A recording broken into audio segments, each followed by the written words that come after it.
Chers amis, après les affaires gravissimes qui ont explosé ces derniers temps, après mes quelques interventions, j'ai reçu énormément de coups de fil, et de mails, et de messages, et de gens qui sont venus pour me demander conseil. Je peux vous dire, mes chers amis, que la situation est bien plus grave que ce que nous pouvons penser, et en France en particulier.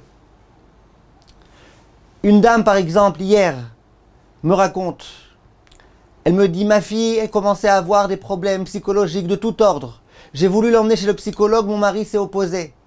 Lorsque finalement, j'ai insisté, j'étais prête à payer de moi-même, je l'ai envoyée chez la psychologue. Et après de longues séances, ma fille, elle a avoué en quelque sorte, elle a raconté au psychologue qu'entre l'âge de 8 ans et de 10 ans, pendant 2 ans, elle avait été abusée par son père, ça veut dire par le mari de cette dame-là. Elle me dit, et la police est venue, il y a eu une garde à vue, et le père a avoué ses actes.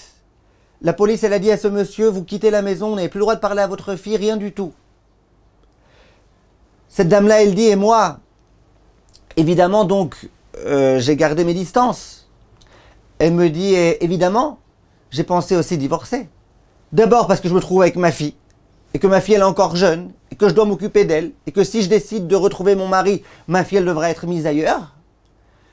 Et en dehors de ça, c'est un monsieur qui n'est pas prêt à arranger ses actes, qui n'est pas prêt à se faire soigner, qui n'est pas prêt à ce que ça aille mieux. Elle me dit, j'ai décidé de divorcer, je lui dis, je comprends. Et là, elle me dit, je me suis adressé à un rave qui a des organismes qui s'occupent de ce genre de problèmes, etc., etc. Et je lui ai dit, j'aimerais divorcer, qu'est-ce que vous en pensez?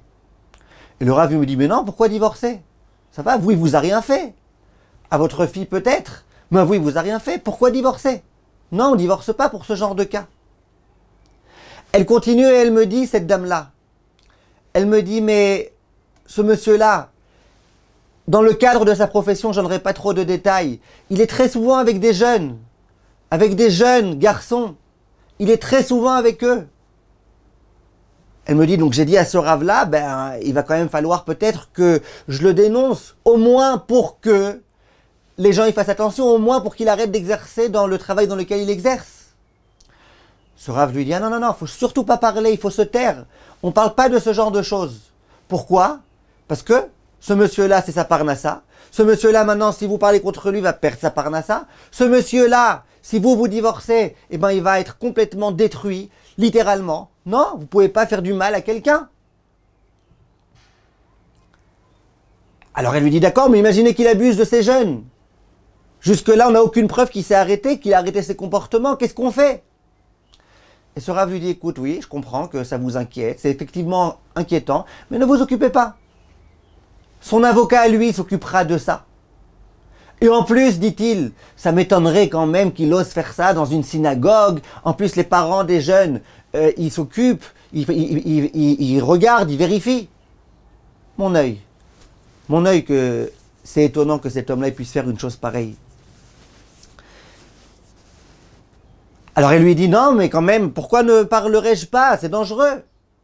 Et ce rave de lui répondre, ah non, il y a un Shulchan Aruch. Shulchan Aruch, il interdit de parler de la Shonara. Elle dit, ok, mais lui, regardez le mal qu'il a fait. Et le rave de lui dire, d'accord, le Shulchan Aruch, il est valable même vis-à-vis des voleurs. Bref, mes chers amis, on est dans un monde de fous. On est dans un monde de fous furieux. Et j'aimerais vous dire, mes chers amis, on n'a pas le droit de falsifier la Torah. On n'a pas le droit. Je me souviens en Israël, il y a une loi qui a été édictée. Ça consistait à dire, s'il y a un terroriste qui vient faire un attentat et qu'il a gravement blessé des gens, évidemment, les ambulances arrivent, les secouristes arrivent, et les secouristes, ils doivent maintenant venir s'occuper des malades, des gens blessés. La loi, elle dit, attention, il faut s'occuper dans l'ordre des gens qui sont le plus grièvement blessés. Et si, par hasard, celui qui est le plus grièvement blessé, c'est le terroriste, eh bien on doit s'occuper de lui d'abord. Et tous les gens un tout petit peu intelligents, ils ont dit, mais c'est de la folie. Même un arabe auquel j'ai parlé, qui n'est pas un arabe terroriste, il me dit, mais c'est de la folie cette loi-là. Mais mes chers amis, est-ce que c'est pas ce qu'on est en train de faire? Quand tu viens voir une fille qui a été abusée par son propre père, qui est fâchée avec lui, et qu'est-ce qu'on va dire à la mère? Ne divorce pas. Ah mais ma fille, si on ne divorce pas, elle va devoir être en dehors de la maison. Ok, mais ton mari ne lui fait pas de mal. Ah, le terroriste, tu vas le sauver, et la pauvre victime, elle, tu vas la faire souffrir. Tu vas obliger à une dame à vivre avec quelqu'un qu'elle ne peut plus regarder face à elle. Un homme qui n'est pas prêt à se prendre en main. Un homme égoïste au possible, qui est capable pour ses petits profits immédiats de faire du mal à sa propre fille. Tu vas maintenant mettre des jeunes en danger, oui, en danger. Si cet homme-là, il abuse d'autres jeunes, ils sont en danger. Pourquoi ne pas lui faire perdre sa parnassa? Mais on est où? La Shonara? Quelle la Shonara? Quelle la Shonara?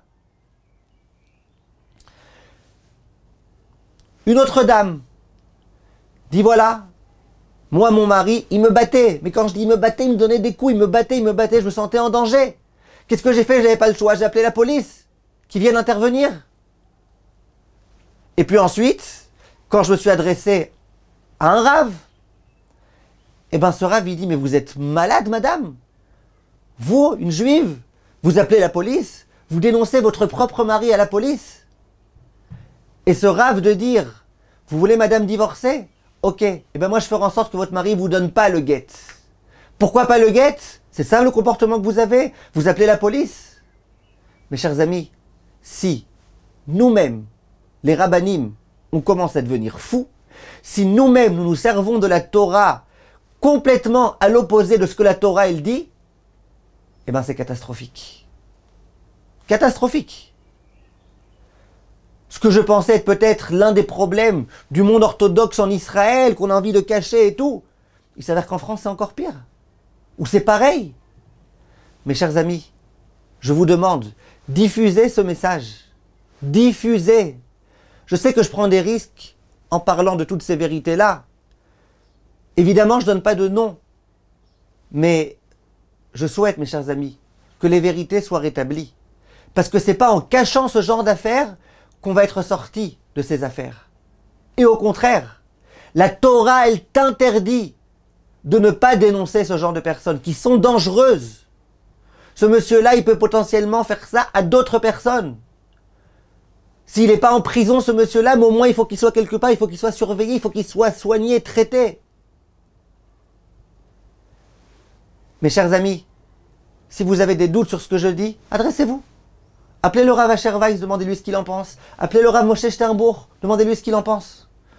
Vous verrez, ça ne fait aucun doute, 100%. C'est ça que la Torah elle dit, c'est ça que la Halacha elle dit. Alors, retrouvons, Bezrat Hashem, mes chers amis, notre lucidité. Et parlons des choses telles qu'elles sont.